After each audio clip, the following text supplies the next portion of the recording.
The year was one of fire. A land divided by anger, torn by fear, and consumed by hatred. Brothers had become enemies. Fathers buried their sons. The air reeked of smoke and silence. It was a silence that screamed louder than gunfire. The kind that crawled under the skin and whispered, "There's no hope left." Villages burned. Mothers prayed. And deep within a valley, between two warring armies, a single woman stood. Not a soldier, not a queen. Just a woman whose faith was stronger than fear. No one knew her name. No one remembered where she came from.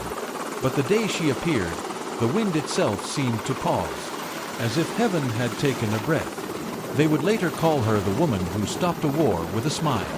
But back then, on that morning, she was just a stranger walking toward death, with peace in her eyes and a smile on her face. Long before the war began, there was peace, a fragile kind, like sunlight resting on a cracked window. In a small village at the edge of the hills lived a woman who never sought attention, never raised her voice, never demanded to be seen. She tended flowers outside a small chapel, wild lilies that refused to die. Even when the soil was dry and the rain forgot its way home, the villagers said she had a gift, not of power, but of presence. When she smiled, it felt like morning. When she prayed, even the restless birds stopped to listen. Her name? No one truly remembered. Some called her Mara. Others swore her name was Grace. But most simply called her the Quiet One. She spoke little, yet carried the kind of peace that needed no words. Then came the war. It started as a whisper between politicians, then grew into a roar that swallowed nations whole. Families fled. Men took up arms. The hills once filled with laughter turned to smoke and blood. Yet through it all, Mara, or Grace, or whatever heaven named her, stayed. She would wake each dawn, light a single candle, and kneel in prayer by the chapel window. Her neighbors begged her to leave. "You'll die here," they said. But she only smiled. "If I leave," she whispered, "who will stay and pray for those who can't?" That was the day the soldiers first saw her. A single woman, standing among ruins, hands folded in peace while the world burned around her. They laughed at her, mocked her. Some even pointed their rifles. But none could pull the trigger. Something in her eyes disarmed them. Not fear, not defiance, but mercy. It was the first day, in months, that no one fired a shot. The war had turned the valley into a graveyard. Fields where children once played now slept under ash. The rivers ran dark, not with water, but with what men had lost.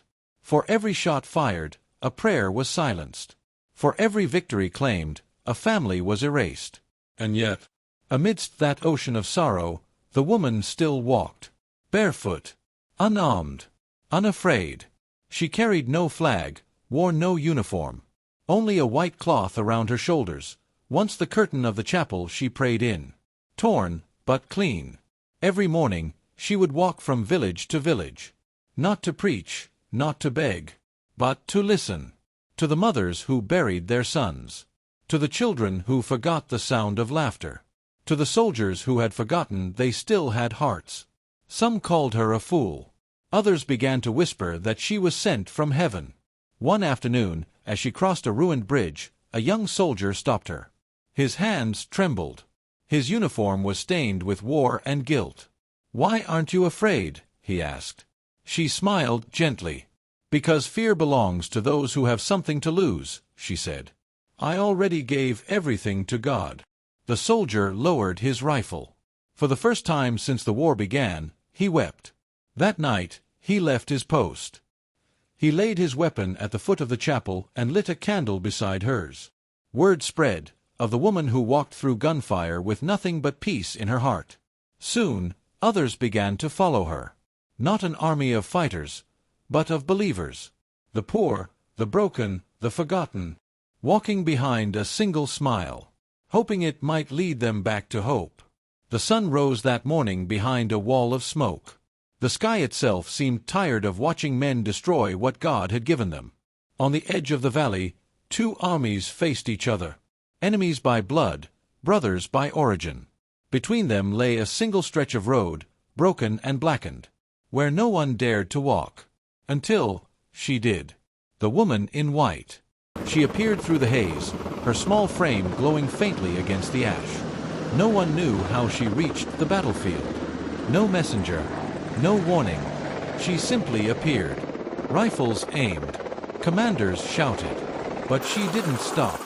Step by step, she walked straight into the crossfire. Her eyes calm, her lips whispering prayers that vanished in the wind. The soldiers on both sides froze. It was as if time itself held its breath. One soldier whispered, "She'll die." Another murmured, "Then let heaven see her first." A blast struck nearby, fire, dust, and smoke. Yet when it cleared, she was still walking. Not a mark on her. And then, she smiled. Just once. A soft, radiant smile. Not of defiance, not of pride, but of peace. In that moment, every rifle lowered. The shouting stopped. And for the first time in years, the valley fell into silence. Not the silence of death, but the silence of awe.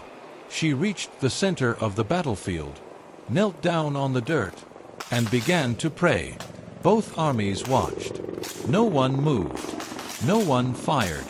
When she lifted her head, tears glistened on her face, not of sorrow, but of compassion.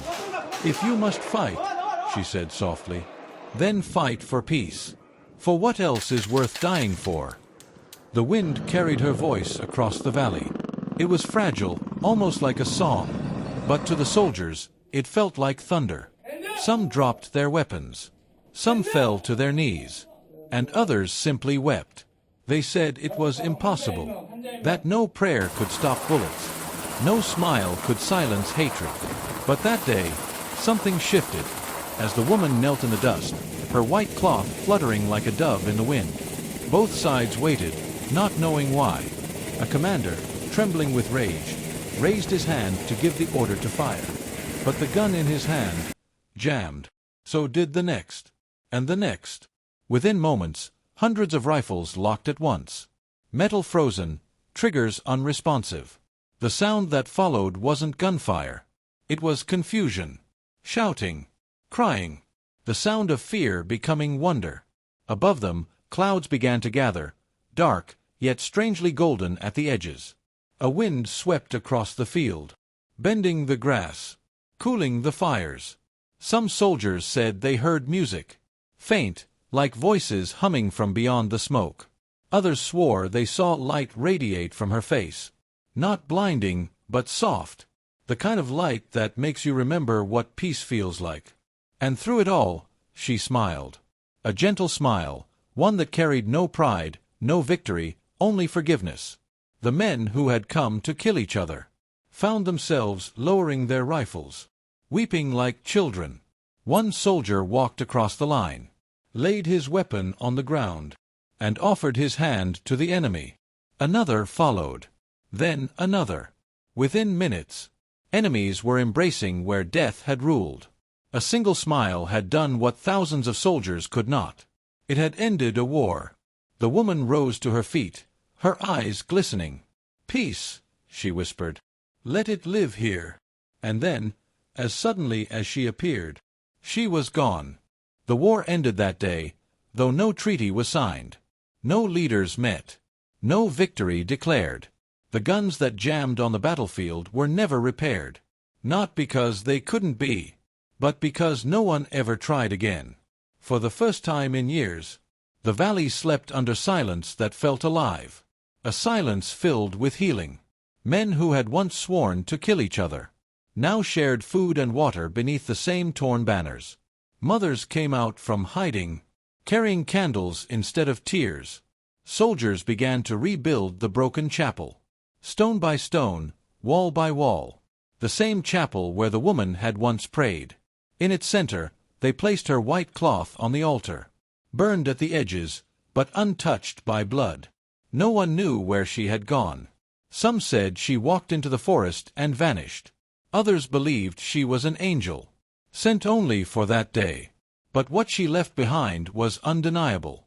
The land bloomed again. The rivers ran clear. And the people learned to speak in whispers of kindness instead of shouts of anger. Generations later, they still tell the story of the woman who smiled at death, and death forgot how to answer. Her chapel stands to this day. No priest, no guards, no gold. Only flowers. Wild lilies that never seem to die, even when the rain forgets to fall. And sometimes, when the wind is still, people say they hear a voice. Soft, calm, like sunlight on water, whispering the same word she left behind. Peace. History books will not mention her name. No statue was ever built. No photograph ever taken. Yet somehow, her story lived. Not in ink or stone, but in hearts. They say that once every generation, a woman passes through the valley carrying lilies, leaving them at the door of the old chapel. No one knows who she is, or why she comes. But when she smiles, people say they feel it. That same warmth, that same peace, as if time itself remembers. Perhaps she was an angel. Perhaps she was just a woman who believed more in heaven than in hate. But what she proved, what her life shouted without a single word, is that peace is not a dream. It is a choice. A light that one soul can carry into darkness, until the darkness has no power left. Maybe that's why the world still whispers her name in prayers it doesn't understand. The woman who stopped a war, with nothing but faith and a smile. If this story moved you, don't let it end here. Hit the subscribe button. Share peace, in your words, in your heart, and in your world. Because sometimes, the smallest smile can still stop the loudest war.